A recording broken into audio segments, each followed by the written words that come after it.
Hello everyone, देखिए अब NCERT के एग्जाम्पल करते हैं। देखो एग्जाम्पल 9.1 में क्या कहता है आपको, कहता है a structural steel rod has a radius of 10 mm and a length of 1 metre. मतलब क्या है, एक स्टील रोड है जिसकी रेडियस कितनी बताई हुई है आपको, 10 mm की बताई हुई है। ठीक है, mm मतलब मिलीमीटर, इसको चेंज करेंगे तो क्या करते हैं हम 10⁻³ से मल्टीप्लाई करेंगे तो ये मीटर में आ गया। ठीक है, एंड लेंथ ऑफ 1 मीटर, और लेंथ कितनी दी हुई है स्टील रोड की, 1 मीटर की लेंथ दी हुई है। ठीक है, and 100 kilonewton force stretches it along its length. मतलब लेंथ मतलब आप समझ गए, जैसे मान लो ये एक स्टील रोड है। ठीक है, तो ये स्ट्रेच हो रही है तो मतलब इधर फोर्स लग रही होगी, इधर फोर्स लग रही होगी, या फिर मेनली इस तरीके से भी हो सकती है ये। ठीक है, ऐसे स्टील रोड हो तो ये इसमें ऐसे स्ट्रेचिंग हो रही है। ठीक है, और कितनी फोर्स से हो रही है वो 100 किलो न्यूटन। मतलब यहाँ पर हमारे पास जो फोर्स दी हुई है वो 100 किलो न्यूटन दी हुई है। अब इसको न्यूटन में करेंगे तो किलो को हम कैसे करते हैं, 10⁻³ लिखेंगे तो ये न्यूटन आ गया। ठीक है, तो मैं इसको लिख सकता हूँ 10⁻5 न्यूटन। 10⁻2 ये 100 हो गया और ये 3, तो 2 और 3 5 हो गया। ठीक है, उसके बाद क्या कहता है आपको, ये कैलकुलेट द स्ट्रेस। तो स्ट्रेस की बात करेंगे इसमें। ठीक है, तो स्ट्रेस यहाँ पर कौन सा है, ये वैसे तो देखो लेंथ के अकॉर्डिंग हो रहा है ना।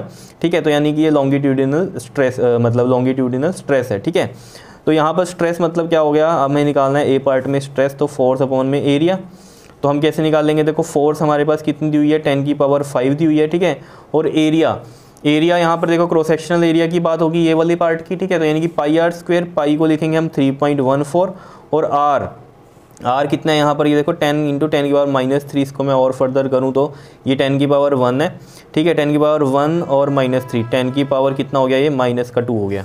ठीक है, तो r² है तो 10⁻² का यहाँ पर स्क्वेयर हो जाएगा। क्लियर है इतनी बात। इसको फर्दर सोल्व करते हैं तो देखो 10⁻5 ये रहा, 3.14 है ना यहाँ पर, तो 3.14 चलो ऐसे ही लिखते हैं, इनटू में 10⁻² को, अब ये देखो स्क्वेयर है तो हम कैसे करते हैं इसको मल्टीप्लाई, तो 2 को 2 से करेंगे तो 10 की पावर कितना आ गया -4। ये मैंने पहले भी बताया हुआ है, अगर यहाँ बाहर 3 होता और उसका स्क्वेयर होता तो 3 3 9 ना करते, पावर में मल्टीप्लाई करते, 3 2 6 ऐसे, तो यहाँ भी 2 2 4। क्लियर है ये चीज़। तो पावर्स में कभी भी क्या होता है, ये मल्टीप्लाई हो जाती है। ठीक है, तो मल्टीप्लाई होंगे ऐसे ब्रैकेट्स में है तो। ठीक है, अब देखो ये -4 है, ऊपर जाके क्या बन जाएगा ये आपके पास, देखो इसमें हम अगर इस तरीके से करें, ये 10⁻5 है और 3.14 का पॉइंट हटाएंगे तो 100 ऊपर चल जाएगा, 100 वैसे नीचे आएगा वो ऊपर चला जाएगा। ठीक है, और यहाँ क्या बचा 314 इंटू में 10⁻4। ठीक है, ये ऊपर जाएगा तो क्या बन जाएगा आपके पास, जल्दी से बताओ। 10⁻4 है ना, ये 5 है, तो देखो मैं इसमें अगर इस तरीके से करूँ 314 से डिवाइड भी करना है ना, ये 100 ये रहा और 10⁻5 में से एक 10 इसमें ले लें तो हम ये 1000 बन जाएगा, और ये क्या बचा इधर 10⁻4, और ये -4 है, ऊपर जाके क्या बन जाएगा +4। ठीक है, और नीचे ये 314 है, देखना इससे ईजी हो जाएगा सोल्व करना। ठीक, तो ये 10⁸ हो गया, 314 को इससे करो 1000 से तो 2 पे अगर जाएगा तो ये 157 आएगा, 2 1 ज़ा 2 5 ज़ा एंड 2 7 ज़ा, और ये 2 5 ज़ा 10 और ये 500 157। ठीक है, तो इसको डिवाइड कर लो, यहाँ पर देखो 500 और 157 को इसको करो जरा, ये जरा देखना, इसको करके आप डिवाइड तो ये 3 पे जाएगा। ठीक है, 157 को 3 को करोगे तो ये 471 आएगा यहाँ पर आपके पास, और यहाँ से देखो 10 में से 1 गया 9, 9 में से 7 गया 2। ठीक है, और फिर 0 उतारेंगे तो यहाँ पॉइंट लग जाएगा, फिर ये जाएगा आपके पास 1 पे जाएगा। ठीक है, तो 157 आ जाएगा। यहाँ से जब इसमें माइनस करेंगे तो 10 में से 7 गया 3, 8 में से 5 गया 3, और ये 2 में से 1 गया, कितना होगा आपके पास 1। ठीक है, ये चीज़ होगी। तो यहाँ पर 1 0 अगर हम और लेंगे यहाँ पर तो ये किस पे जाया जाएगा, 157 ये आपके पास 8 पे चला जाएगा। ठीक है, तो ये आ जाएगा आपके पास 1256। ठीक है, करके देख लेना ये। क्लियर, तो 3.18 आ गया, तो ये मैं लिख देता हूँ यहाँ 3.18। ठीक है, और स्ट्रेस की यूनिट क्या होते हैं, न्यूटन पर मीटर स्क्वायर, और क्या लिखते हैं हम न्यूटन मीटर इनवर्स स्क्वायर, इस तरीके से भी लिख सकते हैं। ठीक है, तो ये स्ट्रेस की यूनिट हो गए। उसके बाद क्या कह रहा है, इलोंगेशन। इलोंगेशन का मतलब क्या होता है, जितना स्ट्रेच हुआ, जैसे मान लो ये इतना स्ट्रेच हो गया। ठीक है, तो ये क्या आया है, इसमें ΔL का चेंज आया है। ठीक है, पहले ये थी मान लो ये L थी, तो ये अब ΔL का चेंज है। ठीक है, तो ΔL निकालना है। अब ΔL देखो अगर आप स्ट्रेन से निकाल लोगे, ठीक है, तो स्ट्रेन का फॉर्मूला पता है आपको ΔL/L, लेकिन स्ट्रेन तो आपको पता ही नहीं है। ठीक है, तो आप वैल्यू क्या लोगे, और ΔL आपको चाहिए, तो फिर हम किस तरीके से निकालेंगे इसको, देखो बहुत ही सिंपल तरीके से चलते हैं। देखो आपको पता है जो यंग मॉडुलस ही लगेगा इसमें, क्योंकि लेंथ की बात हो रही है, ठीक है। तो आपको पता है स्ट्रेस अपॉन में स्ट्रेन होता है, तो स्ट्रेस का तो ये फॉर्मूला स्ट्रेस लिख दिया मैंने डायरेक्ट, क्योंकि डायरेक्ट निकला हुआ है हमारे पास ही, ठीक है।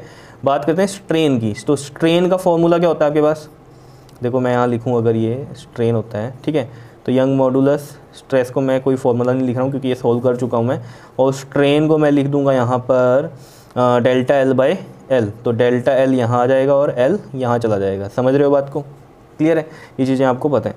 तो यहाँ से देखो अगर मैं इस डेल्टा एल को इधर ले जाऊँ तो डेल्टा एल इधर चला गया, इलोंगेशन यानी कि, ठीक है, और स्ट्रेस और ये साथ में एल है और ये यंग मॉडुलस नीचे आ जाएगा, ठीक है।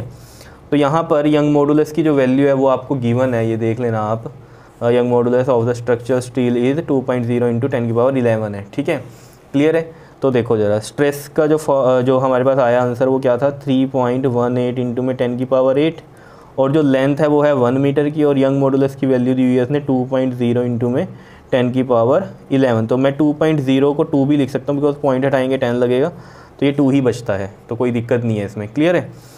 अब इसको देखो सोल्व करना है, बिल्कुल सिंपल ही है। देखो इसको सोल्व करेंगे हम, ये 8 है और ये 11 है, तो 8 - 11 10 कितना बचा, ये -3, और 3.18 है ना, तो इसको ऐसे लिख दो, 3.18 का 100 यहाँ लगाओ और 2 नीचे है, ठीक है ना। 2 से डिवाइड करो इसे, 2 1 ज़ा 2 5 ज़ा एंड 2 9 ज़ा, तो 159 आ रहा है ना। तो 159 डिवाइड बाय 100 करोगे तो 100 हटाओगे तो पॉइंट यहाँ लग जाएगा, ठीक है। तो ये 1.59 आ गया। कितना आ रहा है आपके पास, 1.59, ठीक है, 10⁻³ मीटर की एलोंगेशन है। और इसको अगर mm में लिखना है तो 10⁻³ है, तो ये mm के लिए यूज़ होता है ना, मिलीमीटर, तो मिली है, तो ये हटा देंगे तो मैं यहाँ मिलीमीटर लगा दूंगा, ठीक है। या फिर आप डायरेक्ट याद रखो, मीटर को मिलीमीटर में जब भी चेंज करना है तो डिवाइड बाय 10⁻³ होता है, तो डिवाइड बाय 10⁻³ करेंगे तो ये कटेगा, तो ये 1.59 आ जाएगा, ठीक है। और अप्रॉक्सीमेट ये 1.6 mm आप इसको लिख सकते हो, क्लियर है, इतनी बात, कोई दिक्कत, ठीक है।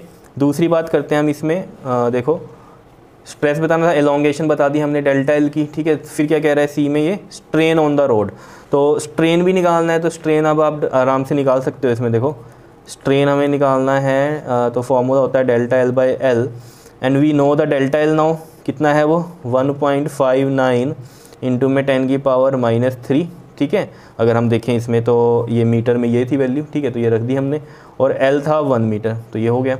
तो स्ट्रेन कितना आ रहा है यहाँ से, 1.59, अगर हम देखें इसमें तो कितना हो रहा है, ये 1.59 mm, ठीक है ना, 10⁻³ तो इसकी यूनिट कुछ नहीं होंगे, ठीक है, क्योंकि स्ट्रेन का कोई यूनिट नहीं होता। तो 1.59 इंटू 10⁻³ आ गया स्ट्रेन। तो इसको अगर आप परसेंटेज में निकालने चाहते हो तो कैसे करोगे, देखो आपको याद है जब परसेंटेज इन एरर करते तो रिलेटिव एरर ऐसा दिया होता था, इन 200 करते तो परसेंटेज में आ जाता था, तो यहाँ भी वही करेंगे हम। तो इसको अगर 100 से मल्टीप्लाई करेंगे हम, तो 1.59 का मैं 100 लगा दूँ नीचे, ठीक है, पॉइंट हटा के 10⁻³ और साथ में क्या कर दूँ मैं यहाँ पर बताओ, 100 लगा दूँ, ठीक है। तो देखो ये मैंने 100 लगा दिया फॉर द परसेंटेज, तो 100 से ये 100 कट गया, 159 बचा, और 10⁻³ नीचे जाके 10⁻³ वो 1000 हो जाएगा। तो ये 1000 जब हम हटाएंगे तो 0.159% ये आएगा आंसर, ठीक है। इसको मैं राउंड ऑफ करूँ अगर तो 0.16% आ गई स्ट्रेन, कितना हुआ 0.16 का।